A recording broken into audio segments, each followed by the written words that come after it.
The queen पर आप सुन रहे हैं गर्मा गर्म एपिसोड ऑफ उर्दूनामा। मेरा नाम है फबीहा सैयद।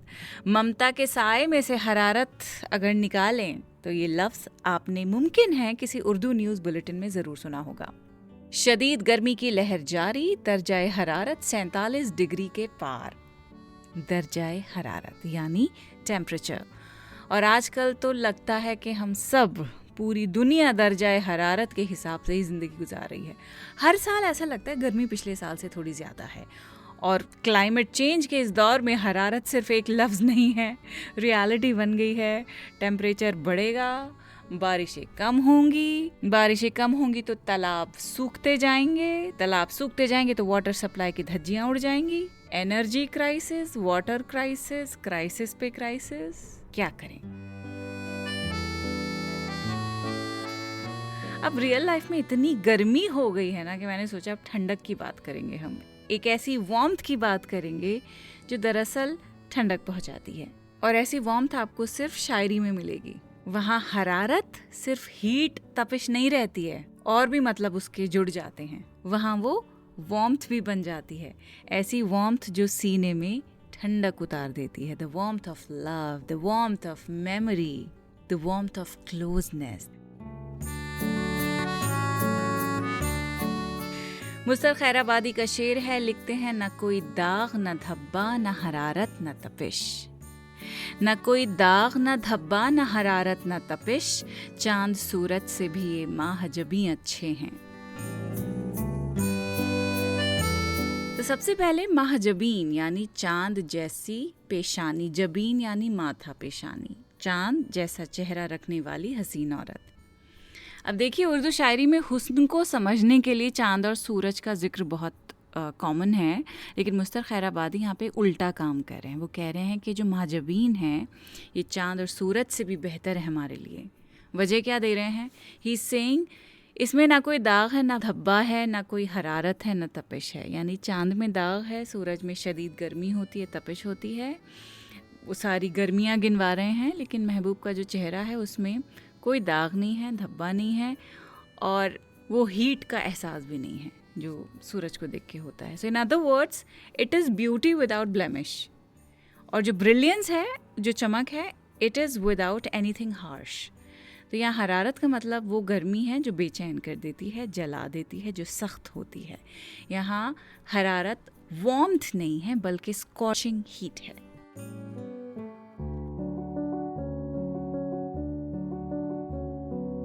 अब हरारत के एक और मतलब पर आते हैं। असरारुल हक मजाज की नज़्म है मजदूर का गीत, उसका आप ये हिस्सा सुनिए। लिखते हैं, हम जिस्म में ताकत रखते हैं, हम जिस्म में ताकत रखते हैं, सीनों में हरारत रखते हैं, हम अज़्म बगावत रखते हैं, मजदूर हैं हम, मजदूर हैं हम। हम जिस्म में ताकत रखते हैं, सीनों में हरारत रखते हैं। वो ये नहीं कह रहे हैं कि हमारे बाजू मजबूत हैं और बात ख़त्म। वो कह रहे हैं कि हमारे सीनों में भी हरारत है, यानी हम सिर्फ मेहनत करने वाले लोग नहीं हैं, हम महसूस भी करते हैं। हरारत बीइंग अलाइव की यहाँ पे मिसाल है, यानी जब आप ज़िंदा होते हैं आप चीज़ें महसूस करते हैं। वी आर सो अलाइव, हमें गुस्सा भी आता है, हम नाइंसाफ़ी भी बर्दाश्त नहीं करते हैं, हमारे दिल में उम्मीदें भी हैं, ख्वाहिशें भी हैं, और जब वो टूटती हैं तो हमें बहुत तकलीफ़ होती है। और इसी बात का सबूत अगले मिसरे में मिल जाता है, हम अज़्म बगावत रखते हैं। तो यहाँ हरारत का मतलब बुखार, टेम्परेचर से नहीं है, ये वो अंदर की गर्मी है, जोश है, पैशन है, जो इंसान को बेहिस, इनसेंसिटिव नहीं होने देता है। वो जज्बा जो कहता है कि जो गलत है वो गलत है।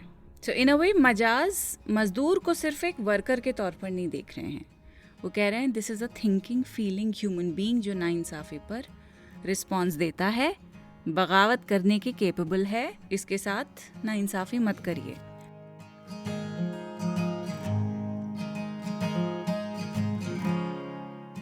अब मैं आती हूँ अपनी पसंदीदा नज़्म पर, जिसका उन्वान है मेरे हमदम मेरे दोस्त बाय फैज़ अहमद फैज़। जिस शेर की मैं बात करना चाह रही हूँ जिसमें हरारत है, वो पढ़ूंगी तो सही, लेकिन उससे पहले थोड़ी आपको ओवरव्यू समझाना चाह रही हूँ इस पूरी नज़्म का, वरना अगर सीधा हरारत पर आ जाएंगे तो फिर नज़्म का मतलब नहीं समझ आएगा। कुछ हासिल नहीं है फिर ये नज़्म पढ़ने से। नज़्म का उन्वान है मेरे हमदम मेरे दोस्त, और शुरू से आखिर तक एक ऐसे दोस्त की गुफ्तगू है। शायर ऐसे दोस्त से मुखातिब है जो किसी गहरी उदासी, किसी थकन, किसी डीप इंटेंस हार्ट ब्रेक से जूझ रहा है, किसी बोझ से गुजर रहा है।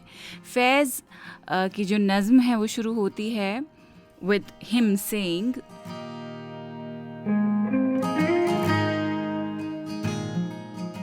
कर मुझे इसका यकीन हो मेरे हमदम मेरे दोस्त।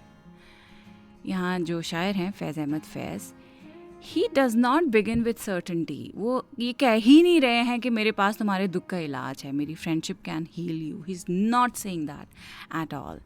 अगर मुझे यकीन हो कि मेरी मोहब्बत, मेरी रफ़ाक़त, मेरे अल्फाज, मेरे गीत तुम्हारा दुख कम कर सकते हैं, तो मैं ये काम सारी ज़िंदगी करता रहूँ। This what is saying. मैं तुम्हें गीत सुनाता रहूँ, तुम्हारा दिल बहलाता रहूँ, तुम्हें दुनिया की खूबसूरती याद दिलाता रहूँ। मैं तुझे गीत सुनाता रहूँ हल्के शीरीन, आबशारों के, बहारों के, चमनज़ारों के गीत। और फिर गीतों की वो कैटलॉग खोल देते हैं, वो लिस्ट खुलने लग जाती है। और मुझे ऐसा लगता है कि इस पूरे हिस्से में जिसमें वो गीत गिनवा रहे हैं, इसमें फैज़ एक ही बात को मुख्तलिफ तस्वीरों में दिखाते हैं। चांदनी हो, फूल हो, मोहब्बत हो, या फिर गर्म हाथों की हरारत हो। अभी आऊँगी, ये सब एक एक करके पढ़ूँगी और समझाऊँगी। इन सब में असल में जो नरमी की क़ुव्वत है, जो वार्मथ की ताकत है, उसकी बात की है। सारे उसी के सिंबल्स हैं। The power of gentle touch, power of हरारत। मैं तुझे गीत सुनाता रहूं हल्के शीरीं, आबशारों के, बहारों के, चमनज़ारों के गीत, आमदे सुबह के, महताब के, सैयारों के गीत। तुझसे मैं हुस्न मोहब्बत की हिकायत कहूँ, कैसे मगरूर हसीनाओं के बर्फाब से जिस्म गर्म हाथों की हरारत में पिघल जाते हैं।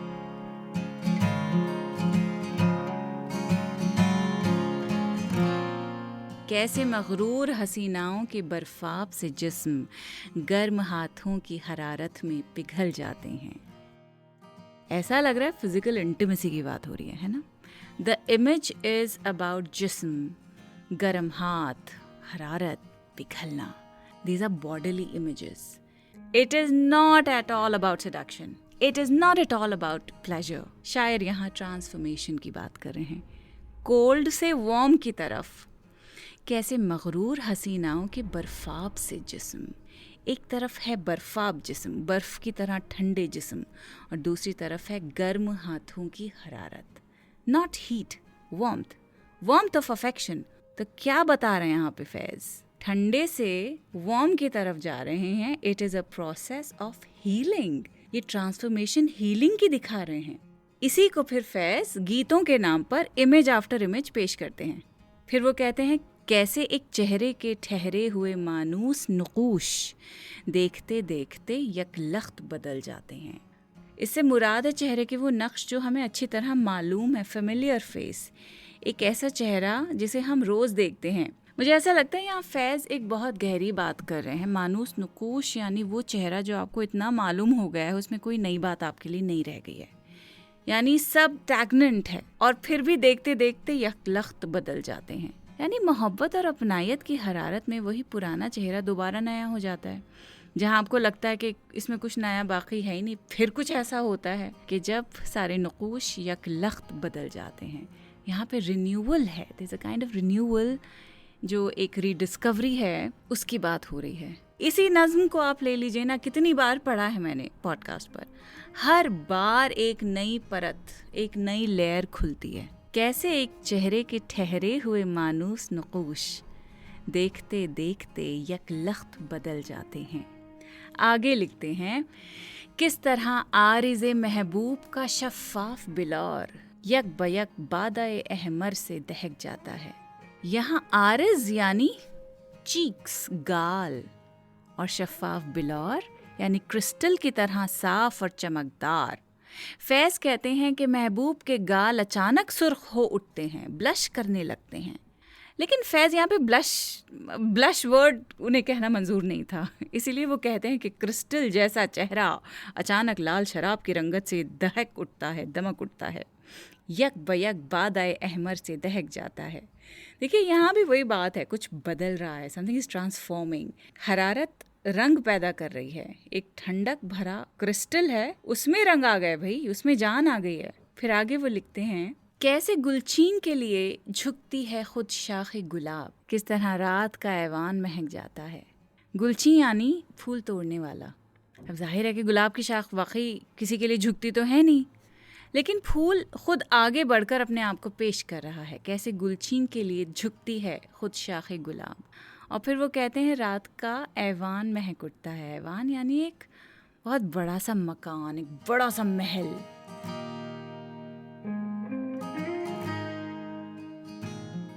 यानी अब असर सिर्फ चेहरे पर नहीं रहा है, ट्रांसफॉर्मेशन चेहरे से नहीं झलक रही है, गालों पर नहीं है, कोई ठंडी चीज़ मेल्ट नहीं हो रही है, पूरा माहौल ही बदल गया है। तो कभी कभी एक जेन्युइन कनेक्शन से पूरा एटमॉस्फेयर बेहतर हो जाता है, चाहे वो आपके अंदर का हो या बाहर का हो। यूं ही गाता रहूं तेरी खातिर, गीत बुनता रहूं बैठा रहूं तेरी खातिर। यानी अगर मुझे यकीन हो कि सारी खूबसूरतियाँ जो मैं गिनवा रहा हूँ, ये सारी हरारत जो वार्मथ है दुनिया की तुम्हारे सामने ला के रख रहा हूँ, तो मैं सारी ज़िंदगी तुम्हारे लिए ऐसे गीत बुनता रहता, दिल बहलाता रहूँ मैं। अगर ऐसा हो, अगर ये वाकई सच है, अगर इससे कुछ अच्छा असर हो रहा है, तो मैं ऐसा करता रहूँगा।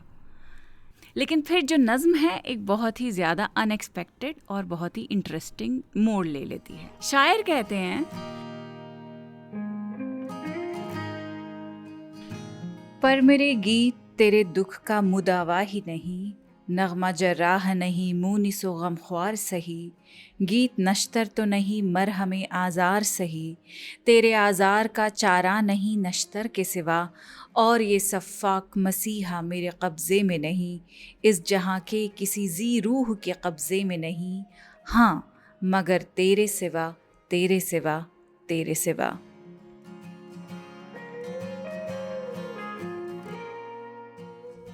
शायर खुद ही रुक जाता है, फिर रुक के कहते हैं कि जो मेरे गीत हैं तेरे दुख का वो मेडिसिन नहीं है तेरे दुखों के लिए। और फिर वो मिसरा आता है जो मेरे ख़्याल में पूरी नज़्म का मरकज़ है। नगमा जर्राह नहीं, a song is not a surgeon. चाहे कितने गीत प्यारे प्यारे सुना दूँ, वो तुम्हारा ट्रीटमेंट नहीं कर सकते हैं तुम्हारे दुख का।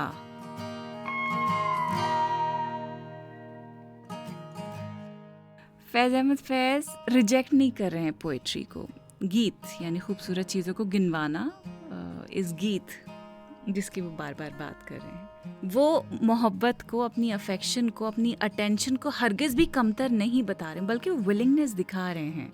वो हरारत की अहमियत से इनकार नहीं कर रहे हैं, बल्कि ऑफ़र कर रहे हैं वेरी जेनरसली। इनफैक्ट पहले वो हमें उसकी सारी खूबसूरतियाँ गिनवाते हैं वार्मथ की, लेकिन फिर वो ये भी याद दिलाते हैं कि चाहे कितनी ही वार्मथ आपके आसपास हो, कुछ ज़ख्म इतने गहरे होते हैं कि उनके लिए कोई एक्सटर्नल सोर्स ऑफ हरारत काफ़ी नहीं होता है। और शायद इसीलिए मुझे ये नज़्म इतनी पसंद है, क्योंकि इसमें बड़ा ही प्रैक्टिकल एक तरीका बता रहे हैं अपने गमों को हील करने का। हरारत को सेलिब्रेट भी किया है और जोर भी दिया है कि the warmth of love, friendship, care, companionship, all those things are fine and they make life bearable in the truest sense, even when they cannot completely heal. But the real healing always comes from within. वो जो जर्रा है, जो surgeon है जिसकी बात कर रहे हैं, वो इस जहाँ के किसी जी रूह के कब्ज़े में नहीं, किसी के पास नहीं है, हाँ मगर तेरे सिवा तेरे सिवा तेरे सिवा, तू who's going through so much. मैं पसीने पसीने हो गई हूँ इस वक्त अगर आपको तस्वीर दिखाती अपनी। It's all about healing begins from within. वो हरारत आपके अंदर है, वही दवाई है, वही जर्रा है जिसकी आपको ज़रूरत है। एक्सीडेंट्स होते हैं, घाव सबके पड़ते हैं, उसमें कोई बड़ी बात नहीं है, लेकिन इलाज वक्त पे करना वो ज़रूरी है, और वो इलाज आपके पास है। तो ये तो थी हरारत की बात। अगले एपिसोड में होगी शरारत की बात। ख्याल रखिए। खुदा हाफिज़।